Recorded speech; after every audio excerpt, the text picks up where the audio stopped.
Kepada siswa, selamat berjumpa kembali di dalam pembelajaran video ketiga pada semester genap ini. Ya. Bagaimana kabarnya? Saya yakin dan Anda selalu dalam keadaan sehat. Ya.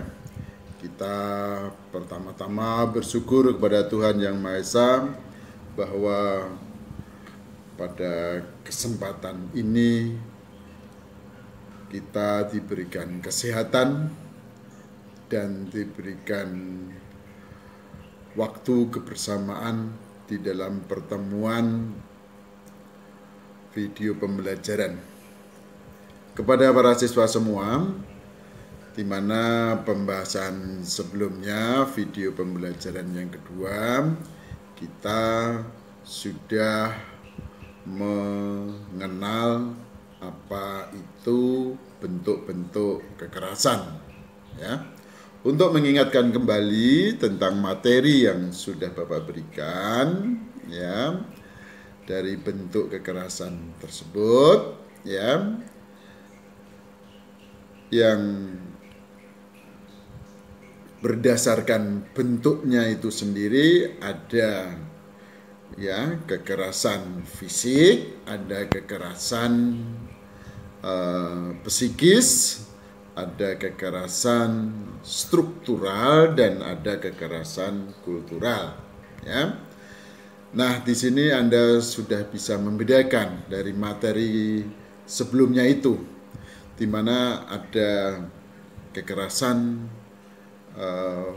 fisik. Di sini orang melakukan tindakan penyerangan dengan anggota badan ataupun dengan senjata yang bertujuan mencederai tubuh atau orang lain, ya. Nah, biasanya kekerasan ini bisa terjadi di jalanan, misalnya, ataupun di rumah, ya. Misalnya kekerasan yang dilakukan oleh geng motor, yaitu sudah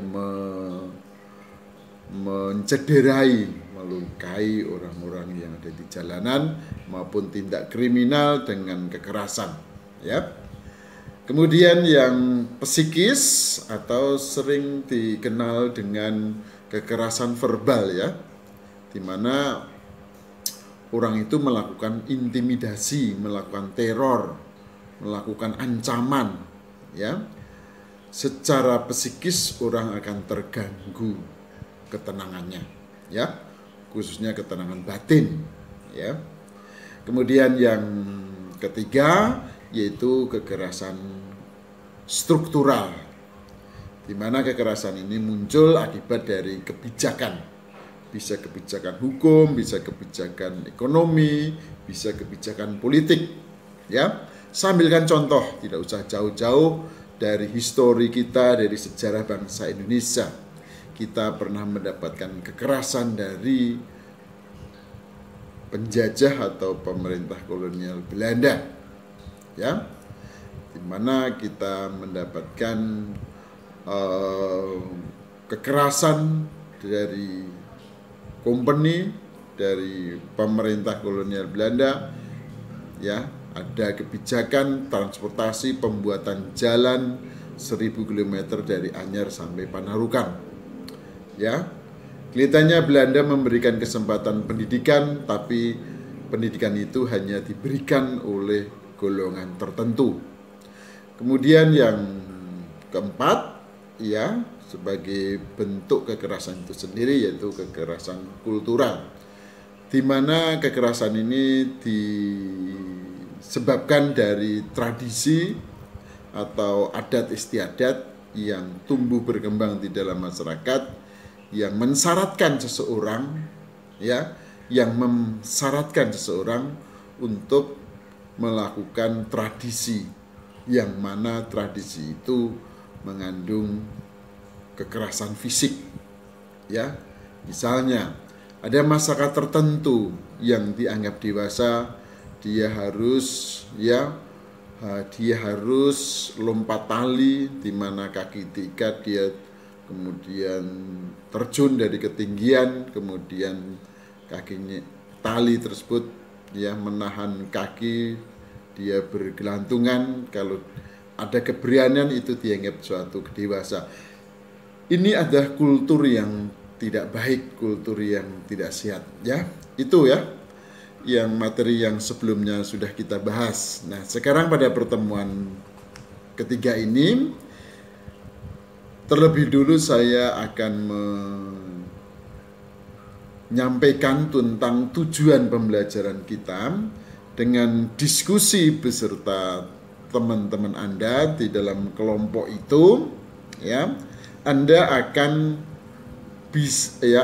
bisa mendeskripsikan, menggambarkan proses terjadinya konflik dan kekerasan itu di masyarakat. Kemudian berserta dengan teman-teman diskusi, Anda bisa menganalisis kira-kira bentuk kekerasan, bentuk yang apa, seandainya itu konflik juga bentuk konflik yang apa, sehingga kemampuan Anda menganalisis bisa Anda buktikan di dalam kerja kelompok, Baik, kepada para siswa semua, pada pertemuan ini Bapak akan menjelaskan tentang apa hubungan antara konflik dan kekerasan, Nah, untuk itu akan Bapak paparkan slide yang nanti akan memperjelas materi pada pertemuan video yang ketiga ini. Kepada para siswa, ini saya tampilkan slide di mana di dalam pembahasan kita pada materi ini, sesuai dengan tujuan, siswa bisa mendeskripsikan tentang konflik dan kekerasan yang ada di dalam masyarakat dan mampu menganalisisnya. Maka pada slide ini kita bahas apa hubungan antara konflik dengan kekerasan, Nah,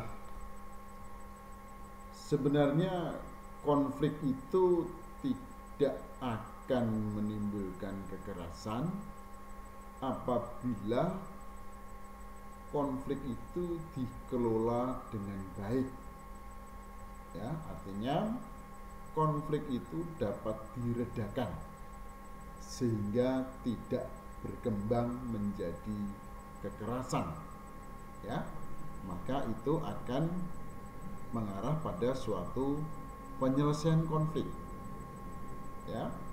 Begitu pula konflik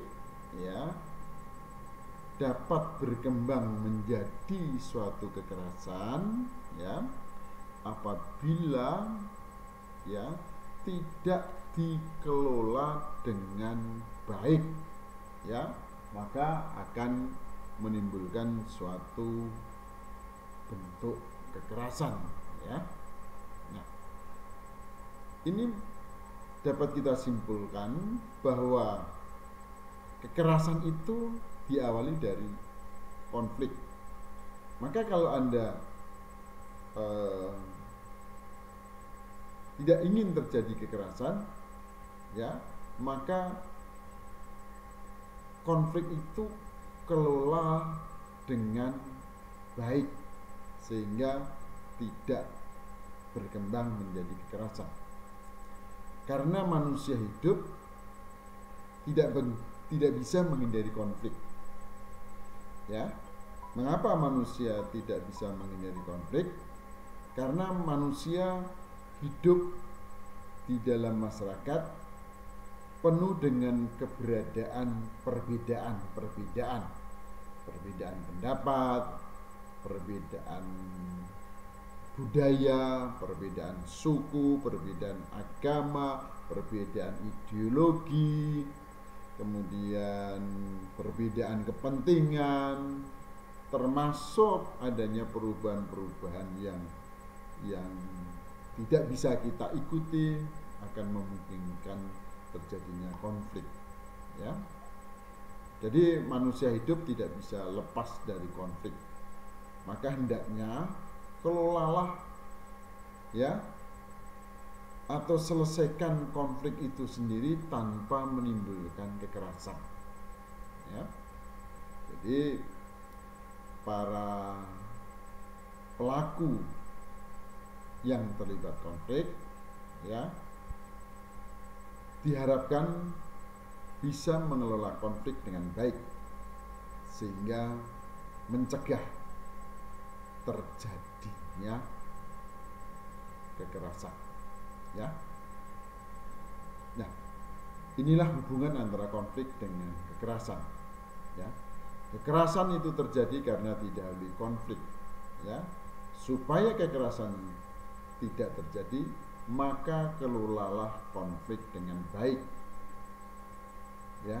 Apakah kita bisa menghindari konflik? Tidak bisa, karena konflik itu bisa berdampak positif, bisa berdampak negatif.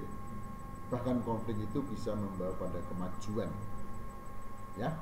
Misalnya konflik pendapat, ya, yang didasarkan adanya perbedaan pendapat satu dengan pendapat yang lain karena ingin mendapatkan suatu kebenaran yang hakiki, maka berargumen, ya, beradu argumen itu untuk mencari kebenaran yang hakiki, ya.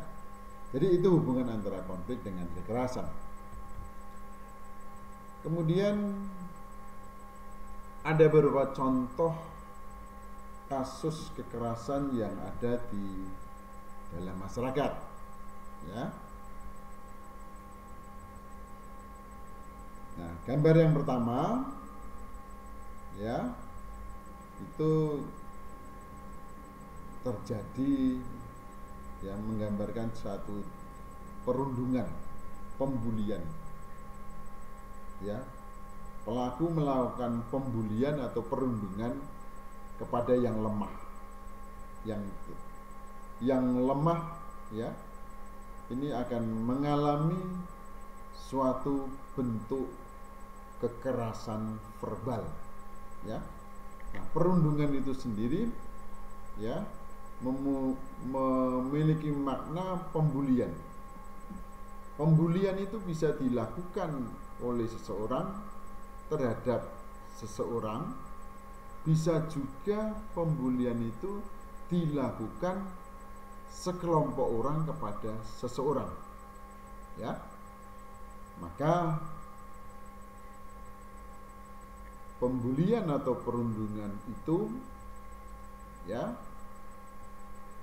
terjadi di dalam pergaulan hidup sehari-hari. Bisa terjadi di sekolah, bisa terjadi di masyarakat, bahkan bisa terjadi di dalam keluarga, ya.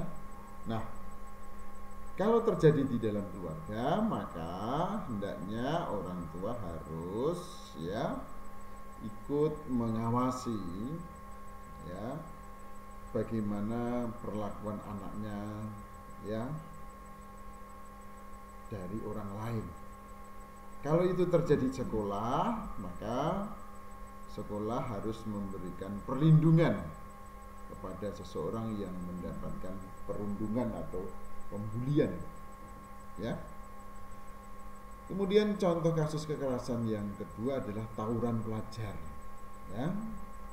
Nah, berdasarkan data statistik, ya, dari tahun 2017, 2018, 2019, ya, itu menunjukkan data statistik yang naik terus terjadi tawuran pelajar, ya.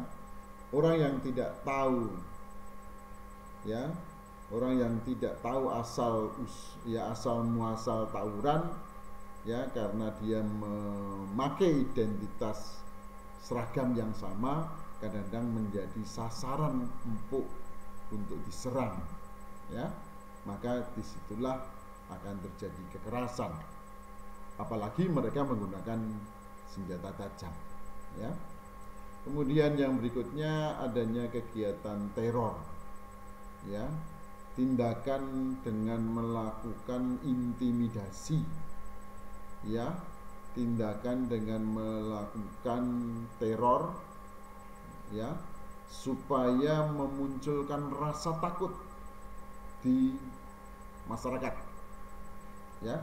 Nah, ketakutan yang ditimbulkan itulah memang menjadi tujuan mereka, ya. Kalau sudah demikian, ya, dia menganggap bahwa menciptakan rasa takut menjadi tujuannya, ya. Maka untuk itu masyarakat kita, ya, harus, ya, bersama-sama di dalam melawan teroris, ya. Nah, yang melatar belakangi terjadinya tindakan teroris itu bisa didasari adanya ideologi, ya, ingin memaksakan ideologi, ya, mungkin adanya suatu aliran agama tertentu, bahkan suatu kegiatan politik tertentu, ya. Biasanya tindakan teroris ini akan diatasi atau dicegah oleh BNPT. Apa itu BNPT? Badan, ya, Nasional Penanggulangan Teroris. Apa tugasnya? Yaitu BNPT? Melakukan pencegahan supaya tidak terjadi tindakan teror, melakukan perlindungan masyarakat yang mendapatkan teror, ya. Kemudian penindakan, ya, menindak bagi pelaku sampai kepada hukuman tertentu, sampai pada hukuman mati. Kemudian yang lain melakukan deradikalisasi karena mereka melakukan tindakan yang radikal, ya, didasarkan suatu doktrin tertentu. Maka BNPT, ya, terpanggil untuk melakukan tindakan, ya, mengurangi dan mengarahkan tindakan radikal yang baik. Kemudian yang keempat, kekerasan terhadap TKI, ya. Nah, Badan Penempatan dan Penanggulangan Tenaga Kerja Indonesia, BPTKI, ya, BPPTKI itu, ya, Badan Penempatan dan Penanggulangan, ya, mengatasi masalah TKI, itu mengawasi, ya, karena para TKI yang bekerja di luar negeri adalah orang-orang yang memiliki yang mereka dipekerjakan sebagai asisten rumah tangga ataupun kuli bangunan. Mereka memiliki satu kemampuan yang rendah, ya, sehingga mudah diperdaya, ya, oleh orang lain di negara lain, ya. Nah, ini sering terjadi adanya kasus TKI, asisten rumah tangga, yang mendapatkan kekerasan, ya, ada yang disetrika, ada yang disundut pakai rokok. Dan ini adalah satu yang dilakukan oleh majikan atau tuan rumah yang akhirnya menimbulkan kekerasan. Yang berikutnya, yang kelima, kekerasan antar umat beragama, ya. Forum Kerukunan Umat Beragama, ya, FKUB sebenarnya sudah ada, tapi kadang-kadang tidak bisa mencegah terjadinya tindakan intoleransi. Karena tidak mampu mencegah tindakan intoleransi, pada golongan-golongan organisasi yang radikal kadang-kadang melakukan tindak kekerasan tanpa adanya prosedur hukum atau tindakan dengan melawan hukum, yaitu main hakim sendiri yang seharusnya bukan wewenangnya. Dan yang keenam terakhir adalah kekerasan dalam rumah tangga. Kekerasan dalam rumah tangga yang biasanya terjadi adalah orang-orang yang lemah di dalam rumah. Bisa itu anak, bisa itu seorang istri. Tapi yang kadang-kadang ada juga yang laki-laki, walaupun itu jarang, bisa juga terjadi di Indonesia karena dia sudah tidak mampu bekerja, tidak menghasilkan uang lagi, dia ada stroke sehingga tidak merasa berguna, dia mendapatkan perlakuan kekerasan oleh istrinya. Ya, 3 gambar. Yang gambar yang terakhir itu adalah tindakan teror, ya, dan yang kedua itu tawuran pelajar, dan yang paling atas ini adalah perundungan atau pembulian. Ya, kita lanjut kepada faktor-faktor penyebab kekerasan. Kekerasan dapat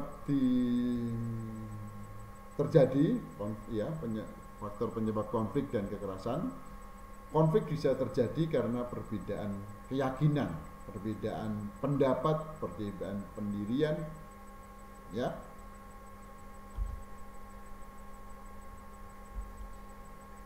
Ya. Contohnya perbedaan saat Anda memilih ketua OSIS sehingga menimbulkan perbedaan pendirian atau pendapat, ya. Yang kedua, perbedaan latar belakang kebudayaan, ya. Perbedaan latar belakang kebudayaan di sini, ya. Adanya perbedaan antar kelompok suku tertentu dengan suku yang lain sehingga menimbulkan suatu konflik. Di Indonesia pernah terjadi konflik suku tertentu dengan suku yang lain, ya. Ini perlu adanya suatu kewaspadaan dari kita supaya tidak terulang lagi. Yang ketiga, adanya perbedaan kepentingan, ya. Satu contoh, ya, perbedaan kepentingan antara pedagang kaki lima dengan para pejalan kaki, ya. Trotoar harusnya dimanfaatkan untuk pejalan kaki, tapi yang terjadi di masyarakat kadang-kadang dipakai untuk pedagang kaki lima, sehingga ruang untuk pejalan kaki tidak ada. Maka ini akan memunculkan konflik. Satu sisi untuk berjalan trotoar itu, tapi oleh orang-orang yang tidak bertanggung jawab dipakai untuk berjualan. Dan yang keempat adalah perubahan sosial, ya. Contoh, sekarang ojek online itu berkembang dengan, ya, dengan nama yang berbeda-beda, ada Gojek, ada yang Grab dan sebagainya, ya. Kemudian untuk yang lama kan, ya, ojek pangkalan, ya, karena dia tidak menyesuaikan perubahan, maka dia pihak yang dirugikan. Maka dalam hal ini antara ojek pangkalan dan ojek, ya, yang online tadi, karena pihak ojek pangkalan merasa dirugikan, akhirnya menimbulkan suatu konflik. Sebenarnya kalau ojek pangkalan itu bisa menyesuaikan perubahan dia menjadi ojek online, ya, karena dia tidak mampu melakukan perubahan sesuai dengan tuntutan yang ada, maka perubahan ini bisa menimbulkan suatu konflik, ya. Dan yang terakhir, konflik terjadi karena kesenjangan, ya. Pada 2 gambar itu terlihat kesenjangan pendidikan, ya.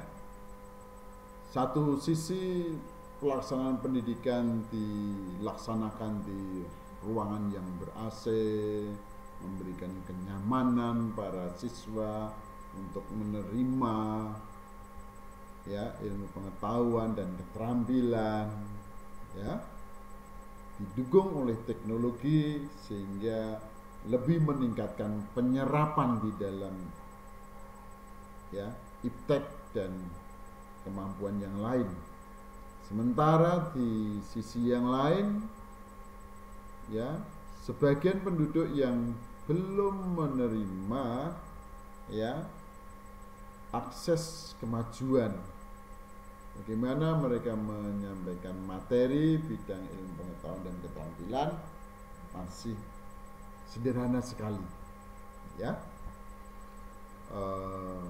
tidak didukung oleh media-media yang lain sehingga mengalami perkembangan yang lamban di dalam penyerapan ilmu pengetahuan dan teknologi, sehingga bisa digarisbawahi kesenjangan sosial ya itu diartikan sebagai ketidaksetaraan ya dalam kualitas hidup yang terlihat sangat mencolok. Kesenjangan sosial dapat menimbulkan kecemburuan sosial, dan kecemburuan sosial itulah dapat memicu terjadinya konflik. Nah, demikian para siswa semua materi tentang slide yang Bapak berikan. Mudah-mudahan pemahaman Anda tentang pengetahuan yang barusan Bapak sampaikan menjadikan suatu penambahan pengetahuan dan pemahaman Anda tentang hubungan antara konflik dengan kekerasan. Pada intinya, kekerasan itu terjadi biasanya didahului sebuah konflik, dan konflik itu sendiri memiliki potensi terjadinya kekerasan. Hal ini karena pelaku ya adanya suatu sikap ya menyerang orang lain atau pihak lawan sampai terperdaya atau tidak mampu melakukan perlawanan ya. Nah, inilah ya akan munculnya kekerasan di situ ya. Nah, kalau kita lihat lebih mendasar dari perbedaan apa itu konflik dan apa itu kekerasan ya. Konflik itu adanya suatu benturan karena pihak yang terlibat di dalam konflik itu ya ingin mencapai tujuan ya dengan cara memperdaya lawan ya. Sementara terjadinya kekerasan ya itu apabila orang yang di dalamnya tidak hanya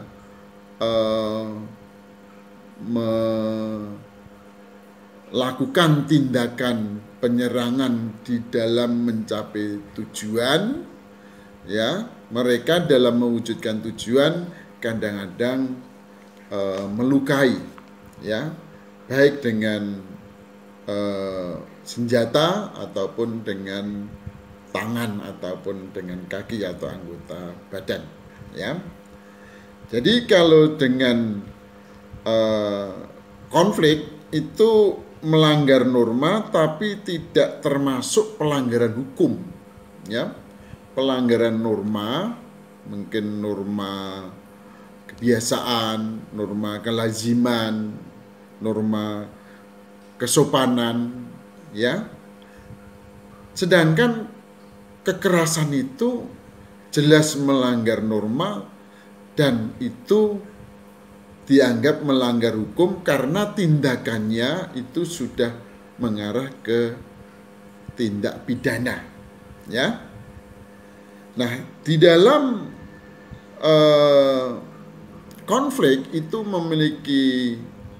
memiliki hal yang positif dan negatif, sementara kekerasan hanya terjadi yang negatif saja, ya.